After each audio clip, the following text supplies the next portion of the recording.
2004 வந்து டிசம்பரில் சுனாமின்னு ஒன்று வந்துச்சு.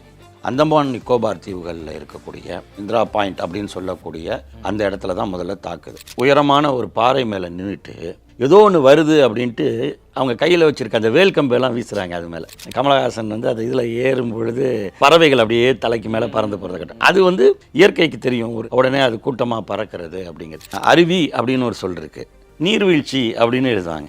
ஏன்னா ஆங்கிலத்தில் அதுக்கு பேர் வாட்டர் ஃபால்ஸ்.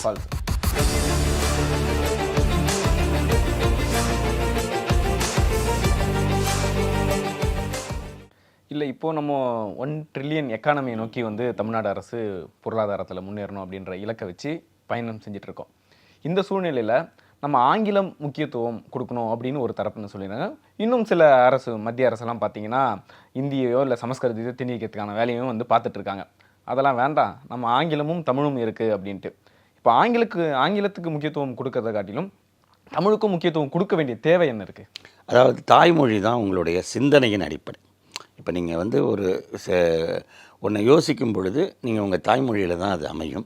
இன்னொன்று, தாய்மொழி வழியிலான சிந்தனை அமையும் பொழுது அந்த சிந்தனை வந்து இயல்பானதாகவும் இயற்கையானதாகவும் அது வந்து நல்ல முறையில் வெளிப்படுத்தக்கூடியதாகவும் இருக்கும். இப்போ நீங்கள் உலகின் முக்கியமான வல்லரசு நாடுகளாக இருக்கக்கூடிய நாடுகளை எல்லாம் எடுத்துக்கிட்டிங்கன்னா, இப்போ சீனா எடுத்துங்க, அதனுடைய தாய்மொழி அந்த அவங்க தான் அதில் தான் அவங்க வந்து முதன்மையாக கொடுக்குறாங்க. ஜப்பான் எடுத்துங்க, அவங்களுடைய தாய்மொழியை தான் அவங்க அதில் வந்து முதன்மை மொழியாக கொடுக்குறாங்க. இங்கிலாண்டுக்கும் உங்களுக்கு தெரியும், அவங்களுக்கு இங்கிலீஷ் அது அப்படியே இருக்கிறது. அவங்க உலகம் முழுக்க அதை பரப்பிட்டாலும் அவன் ஊரில் அவன் இங்கிலீஷில் தான் இருக்கிறான். அது மாதிரி வந்து ஜெர்மனில், ஃப்ரான்ஸில், இந்த நாடுகள்லாம் எடுத்துங்க, அவங்க மொழிக்கு தான் முக்கியத்துவம் கொடுப்பாங்க. அப்போ ஏன்னா அது சிந்தனை மரபு. அது அவங்க அங்கே இருக்கிறவனுக்கு இங்கிலீஷ் தெரியுமா தெரியாதா அப்படிங்கிறதில்ல. அவங்களும் ஆங்கிலம் படிப்பாங்க, தொடர்புக்கு படிப்பாங்க. ஏன் ரொம்ப காலம் வந்து ஜப்பானில் வந்து ஆங்கிலம் இல்லாமல் இருந்தது, சீனாவில் வந்து அந்தளவுக்கு ஆங்கிலம் இல்லாமல் இருந்தது. இப்போ அவங்களும் அதை கற்றுக்கிற ஒரு வாய்ப்பை அதிகப்படுத்தியிருக்காங்க. ஏன்னா இன்றைக்கி தேவை இருக்குது. அது வந்து வணிகம் சார்ந்த, சந்தை சார்ந்த அல்லது தொழில்நுட்பம் சார்ந்த, எப்படி வேணாலும் அதை நீங்கள் வச்சுக்கலாம். அந்த மாதிரியான ஒரு இது இருக்குது. ஆனால் ஒரு செயலை சிந்தித்து செயல்படுத்துவதற்கும் அதே மாதிரி அந்த மொழியினுடைய வளர்ச்சி இருப்பதற்கும், அந்த மொழி இருந்தால் தான் அந்த பண்பாடுங்கிறது இருக்கும். அது இல்லைன்னு வச்சிங்களேன், அதை வந்து அந்த பண்பாட்டில் வந்து ஒரு இயற்கையான அறிவாற்றல் ஒன்று உண்டு. நீண்ட பாரம்பரியத்தில் அது இருக்கும். எடுத்துக்காட்டாக ஒன்று சொல்கிறேன். 2004 வந்து டிசம்பரில் சுனாமின்னு ஒன்று வந்துச்சு. இந்த நூற்றாண்டில் யாரும் பார்க்காத ஒரு, அதனால் எல்லாருமே அதிர்ந்து போனாங்க. அதை அப்படி ஒன்று நடந்தது அப்படி பார்த்து இது என்ன அப்படின்னு தெரியல. அது வந்து இந்தோனேஷியா சுமத்ரா ஜாவா தீவுகள்லேருந்து ஆரம்பித்து நம்ம கன்னியாகுமரி திருவள்ளுவர் சிலை வரைக்கும் அது வந்து வரிசையாக வந்தது. மலேசியாவில், இலங்கையில்னு. இந்தியாவினுடைய எல்லையை பொறுத்தவரையும் அது முதலில் தாக்குனதுங்கிறது அந்தமான் நிக்கோபார் தீவுகளில் இருக்கக்கூடிய இந்திரா பாயிண்ட் அப்படின்னு சொல்லக்கூடிய அந்த இடத்துல தான் முதல்ல தாக்குது. அது என்ன இந்திரா பாயிண்ட்டுங்கிறது, நம்முடைய விண்வெளி ஆராய்ச்சிக்காக வானியல் சார்ந்த அந்த அறிவியல் அறிஞர்கள் இருக்கக்கூடிய பகுதி அது.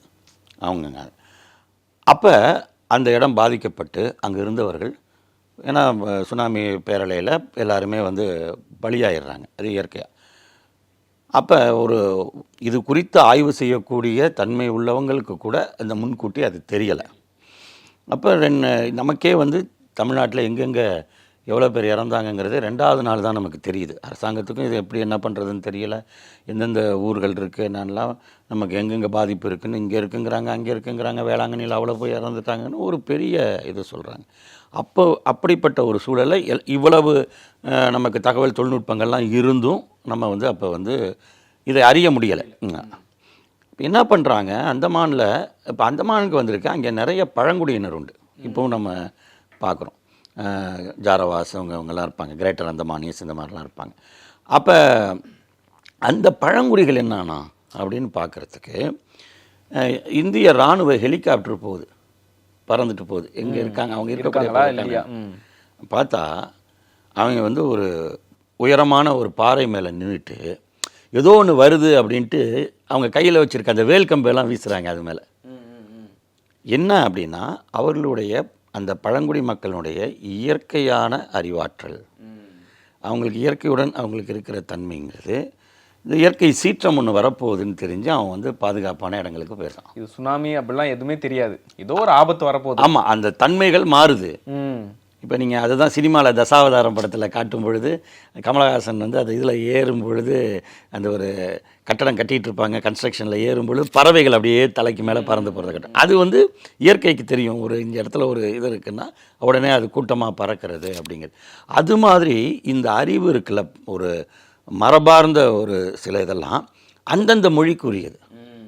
இப்போ நம்ம மொழியில் வந்து போய் எடுக்கும் பொழுது நம்மள்ட்ட நிறைய சொற்கள் உண்டு. எல்லா சொல்லும் பொருள் குறித்தனவே அப்படிங்கிறது தான் நம்ம தொல்காப்பிய இலக்கணம். அப்போ அந்த அதுபடி என்னென்னா ஒவ்வொரு சொல்லுக்கும் நமக்கு வந்து இருக்கும். இப்போ தமிழறிஞர் இளங்குமரனார் ரொம்ப அழகாக சொல்வார், மெட்டர்னிட்டி ஹாஸ்பிட்டல் அப்படிங்கிறத தமிழில் மொழிபெயர்த்து மகப்பேறு மருத்துவமனை அப்படின்னு. இதுக்கு அவர் என்ன சொல்வார், இலக்கியத்தில் ஒரு சொல் இருக்குது, ஈனில். ஈன் அப்படின்னா எத்தனை, இப்போ மாடு கன்று போட்டுச்சுன்னா எத்தனாவது ஈத்துன்னு கேட்குறாங்களே, எத்தனை குட்டி ஈனுச்சு, எத்தனை ஒரு இப்போ நாய்க்குட்டி போட்டுச்சுன்னா எத்தனை ஈனுச்சு அப்படிங்கிறது. அந்த மாதிரி கேட்குறது ஈனுதல், அதான் வந்து பெற்றெடுத்தல். ஈன்ற பொழுதின் பெரிதுவைக்கும் அப்படின்னு சொல்கிறாங்களே. இப்போ ஈன்ற பொழுதின் பெரிதுவைக்கும்னா பிறந்த பெற்றெடுத்த நேரத்தை விட சந்தோஷப்பட்ட. அப்போ அப்படி பெற்று எடுக்கக்கூடிய இடத்துக்கு பேர் ஈனில் அப்படின்னு ஒரு சொல் இருக்குது. ஒரே சொல்லு. ஆமாம், அவ்வளோதான், ஒரே வார்த்தை. நீங்கள் எதுக்கு வந்து ஆங்கிலத்து, ஏன்னா அது அது அது ஈனில்ங்கிறது அந்த இடத்துல ஒரு வேறு ஒரு உயிரினத்துக்கு கூட அந்த இடம் பெற்றெடுக்கக்கூடியதாக இருக்கலாம். இப்போ நமக்கு வந்து நவீன மருத்துவமனைகள் வந்து இன்றைக்கு வசதியாக நம்ம அதை இது பண்ணும் பொழுது அந்த நவீன மருத்துவமனை கான்செப்டுங்கிறது ஆங்கிலத்தோடது, அந்த உங்களுக்கு மேற்கத்தியதுலேருந்து வருது. அதனால இயல்பாக நம்ம என்ன பண்ணிடுறோம், அங்கே போய் அங்கேருந்து சொல்ல எடுக்கிறோம். இப்போ நம்ம சிந்தனை மரபு அங்கே தடைப்படுதா? ஏன்னா நீங்கள் வந்து அந்த வழக்கம் வந்து அங்கேருந்து வரும் பொழுது நமக்கு அந்த சிந்தனை மரபு தடைப்படுது. அதுக்கு தான் நமக்கான நம்மள்கிட்ட அது இருக்குது அப்படிங்கிறதும். இப்போ அருவி அப்படின்னு ஒரு சொல் இருக்குது, நீர்வீழ்ச்சி அப்படின்னு எழுதுவாங்க. ஏன்னா ஆங்கிலத்தில் அதுக்கு பேர் வாட்டர் ஃபால்ஸ். அது அப்படியே தமிழில் அதுதான் வாட்டர், நீர், ஃபால்ஸ், வீழ்ச்சி. இல்லைப்பா, இங்கே அருவினே ஒரு சொல் இருக்குது.